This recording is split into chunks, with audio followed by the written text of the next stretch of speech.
Babe, wannan wani irin kallo ne kuma? Wayya wanne irin kallo ne? Ai kai ma ka san kallon da nake ma dai.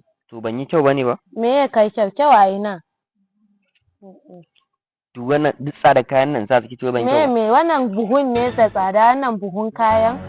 Ka tashi ka je ka ɗinko buhu ka zo guna. Ni wallahi in ka sa yadi ka fi kyau. Amma wallahi wannan kayan bai kyau ba. Ke kin san nawa ne kayan nan kuwa? Auto ko nawa ne? To iya wandan nan 40,000 ne, rigar 30,000, 70,000 kice ba su kyau ba. Me?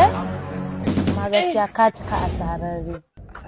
Ka tashi ka je ka bada 70,000 a baka wa'annan tsummokaran ku wa'anda ko a gwanjo ka kai ba za a siya 1,000 ba. Mari kin san dan na burge ki nake sa. Wannan kayan ni kwara ma ka je ka cire in dai dan ni ka sa. Wallahi in dai na cire ba zan dawo gunki. Ka dawo. Wallahi je ka. Kin san mata nawa ne a hanya suka ce ne musu? Kai dalla can wannan su suka ga za su iya. Oke in je gurin su? Tafi. In je gurin su? Eh. In je gurin su? Eh. Kada ki nuna mu halin kwailatar ta ki ta ganni da yari. Tumar uba. Normal ne na. Wallahi ba zan dawo ko To na. kaka da mana je ka da gun gwaila dama ai ba ka da gun zo alquran ba za ka tafi ba. Zauna. To kika ce kuma ban yi kyau ba. To ai ba dan kyan ka za ka zauna ba kawai dai ka zauna ne in dan rage lokuta na in tashi in gida kai ma ka san nayi amma wannan kaya ba su kyau ba. Allah ga wani wando kamar buhu dan girman Allah.